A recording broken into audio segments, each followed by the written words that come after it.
been building up some tools for our Torah study toolbox, so to speak, and this is kind of an extra little ditty, but it does come in handy. It's it's called the Proto-Sinaitic or Proto-Hebrew Aleph Beit. You know, we're familiar with the Hebrew letters and their meanings and their numerical values and stuff. We might ask ourselves, well, why do I need this? You know, what benefit is this? I mean, is this really going too far? And we have to understand that there are a lot of Hebrew words that are translated into English that really don't mean what they mean. You know, you do as best as you can to translate or transliterate them into English, but they're really miles away from what they mean. And this is kind of a little bit extra to give us a little bit better understanding. I'll pass this around. This is what the Torah would have looked like in Abraham's day. And I say they're the pictographs. The pictographs, every picture means something. And when they put the pictures together, it forms a word that expresses the idea they're trying to get out. And so we start with Aleph. And Aleph is simply represented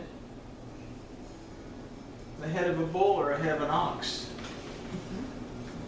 When we think about a bull or we think about an ox, we think of a strong animal. So the Aleph represents strength, it represents might. It's also kind of a representation of leadership. Aleph, we kind of get an idea of the role that Elohim has in our lives. When we look at Vayikra 1, 2 through 9, it talks about the sin offering, the bull that is sacrificed in its entirety. The whole thing is given. And that's an idea that when we see the bull in Torah, we're getting an idea that something is being given to us by something bigger than ourselves. And that Elohim gives everything to us. And in a sense, Elohim sent us His Word, which gave us everything. So when we see the Aleph, it represents strength. It represents leadership. It represents might. The next letter that we look at is Beit. Now, Beit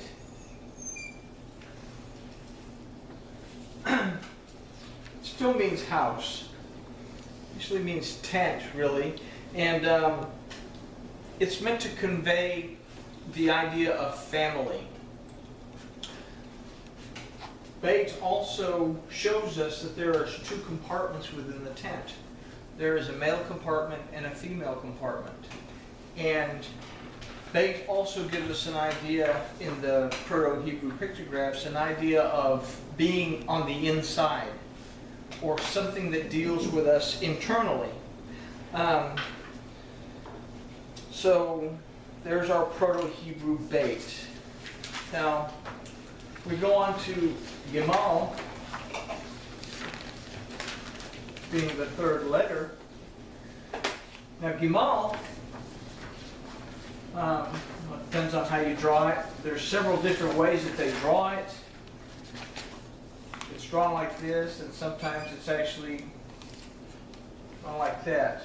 So you can see different representations within the pictographs of the different ways that Gimal is written. Gimal is a picture of a foot.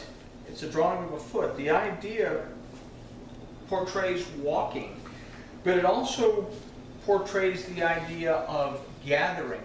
And we say Gimal, why does it portray gathering? Well, when we look at Gimel, when we spell it out in Proto-Hebrew, we have we have gimel.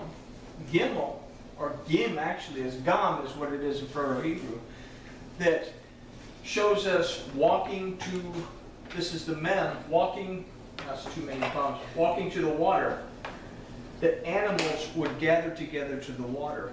So we give it an idea of gathering. So it means to walk, it means to gather, but it also means that we stand on our feet, so it means stability as well. The next one that we come to is Dalet. Now we talked about Dalet a little bit from the Proto-Hebrew in our, we talked about the shield of David. Dalet was originally written like this, and eventually, years on down the road, became this, before, it became Dalet. But we look at Dalet, and in the Proto-Hebrew, they took two Dalets for David, and they placed them one on top of the other to form the house of David. So this is where our Star of David comes from, is the idea of the two Dalets. Dalet means to hang, it means an entrance, and it means a door. So when we see this, we get an idea of entering into something. So what does the two mean? Okay. Are you talking about that one here? The first one is the Dalet is the door. Right. And then for David, they put another Dalet. What they did is they took one like this, and then they took one like this, and they put them one on top of the other. And now it means Well, when they did the that, house of David? yeah, because we spell David in Proto-Hebrew, we spell David like this. So we take the two Okay. Dalets. So basically, when you say to hang something, right? Dalet is the door, and that's when they hung or they put the, Yeah. right? Is that still Well, the same? I mean, within you the hang, you open, what the idea of this is you have the flap that you lift up the flap of the door, and then you have a triangle. Your door, Oh, okay. your door is opened up, and you have the triangle of the flap of the door Oh, okay. to the tent. So, To the tent. right. Okay. So that's Dalet. Makes sense. The next one is hay, and it doesn't look anything like our modern day hay. Well, that sounds pretty cool, day hay.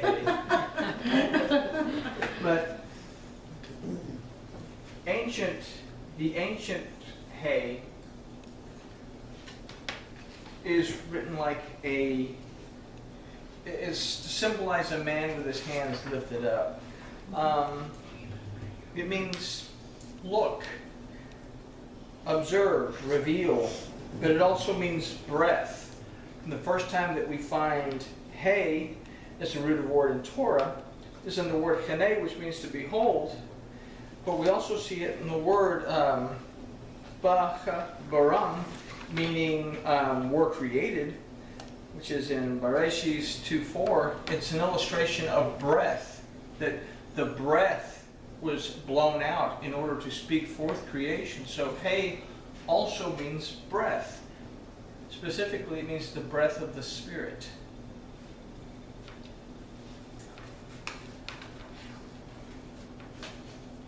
Yod has got several different representations. This is one of the oldest ones. And Yod here represents basically an arm. Huh? You skipped the page. Oh, did I skip the page? Ah, I guess I did, didn't I? With the Y. Ah, let's go back. Vav, Waw, Waw. Actually, let's go back to Waw. We'll come back to Yod. Waw. Proto-Hebrew, ancient Hebrew. Wow. It's not Vav. There is no V sound. It's a Wah. So this is why when we say the name of Elohim is Yehovah instead of Yehovah, because there was no V sound. So, but the Wah is an illustration or a drawing of a tent peg.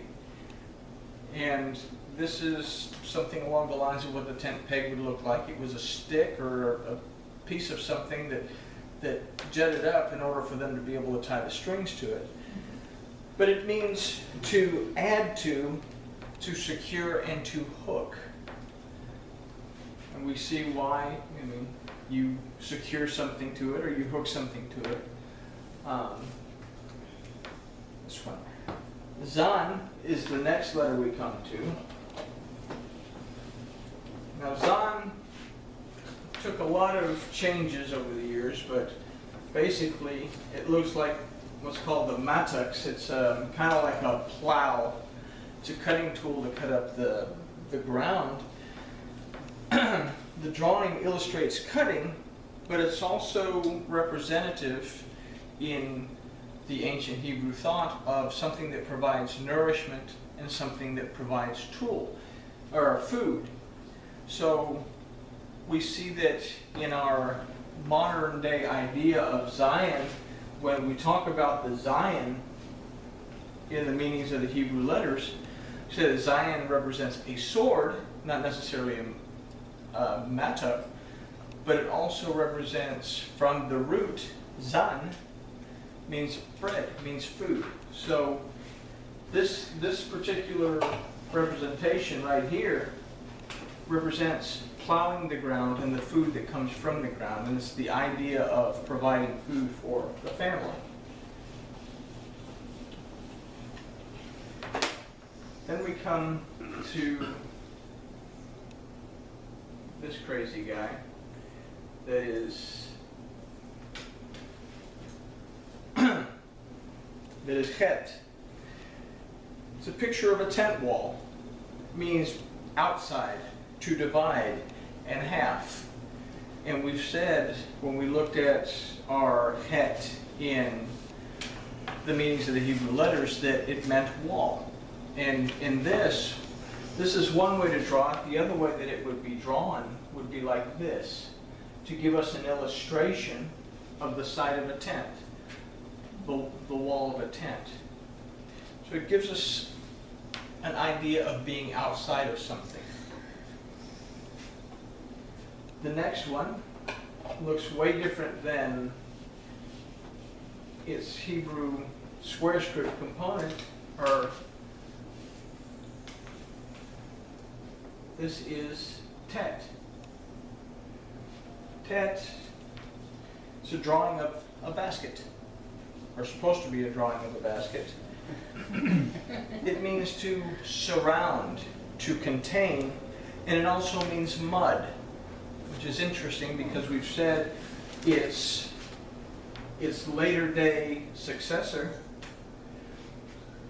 It doesn't look anything like this tet, but we understand that we have a choice that we can bow before Elohim, or that we still can slither on our ability through the earth, through the mud. So we can either contain the word, or we can simply live in the mud. But these are ideas that come from this particular word, or letter, and when we break it down into words, and we get this that comes out, basket, and then coupled with some of the other pictographs, we kind of get a story within the word that tells us what they're trying to tell us with the word itself. And we'll take a look at some of these in a minute. Am I going too fast? Now, this one, it says slither on the belly. Now, isn't there another representation of where we rely on God? Well, tet, the modern day tet, this is the vav, bowing before the Zion. Got it. We can bow in submission to Elohim through His word and receive His rest, His protection, and His nourishment, or we can slither on our bellies. Yep. All right. Now we come to Yod. And Yud. Yud. Yud, Yod. It's a representation of an arm. And, you know, it's actually, this is the arm and up here is a closed hand. But it means to work, to throw, to worship. And these are the ideas that would be represented when we see this in the middle of the word, and we'll see how this works when we get to the last part of this. Along the same line, in hands, we have the kaf. We've said, when we looked at the kaf before, that the modern day kaf, or our square script kaf, is that it represents a palm. This is a drawing of the palm of a hand. It means to bend, to open, to allow, and to tame. And we get an idea of the things that we can do with the palm of our hand. And we also get an idea of what we do when we pray for somebody, when we stretch out the palms, that we bend their situation in a sense. We help them by blessing them. We open a way, we allow for our blessing to go on to somebody, and it allows Elohim to work through us into somebody's life. But kaf, it simply means palm in this sense, whereas kaf in our square script equivalent not only means blessing, but it also means the potential and the actualization of blessings. All right, the next one is Lamed. Now, Lamed is simply a picture of a shepherd's goat. It means to teach, to yoke to bind, and it also means authority. We see a connection to the shepherd's staff or the goad in Acts, where Rav Shaul is knocked to the ground and he sees the glorified Yeshua, who's saying, Shaul, why are you kicking against the goads? We think about what Lamed means in Proto-Hebrew, and we understand, why are you kicking against my teaching? Why are you rebelling against what I'm teaching you? Why are you rebelling against my authority? Why are you rebelling against my guidance? And we say that in our square script, we have Lamed, which represents the King of Kings. It's the largest letter of the Aleph Beit, one of the two middle letters of the Aleph Beit, that represents teaching. Lamed is the Hebrew word that means instruction. And that in Lamed, we understand it's guidance, it's instruction, teaching, learning. So that is Lamed.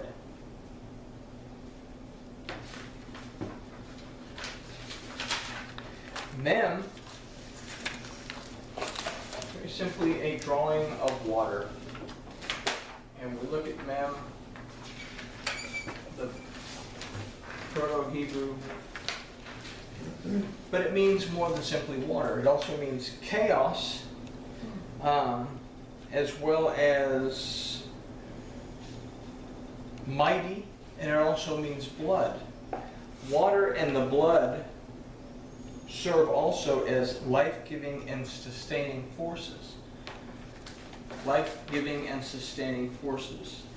Mem is a representation of the living waters, that is a representation of the Word that gives us the living water to drink. We receive the living waters. And it's also a representation of the blood, that the blood was shed. So we have a representation of two things in this. We have a representation of the Word that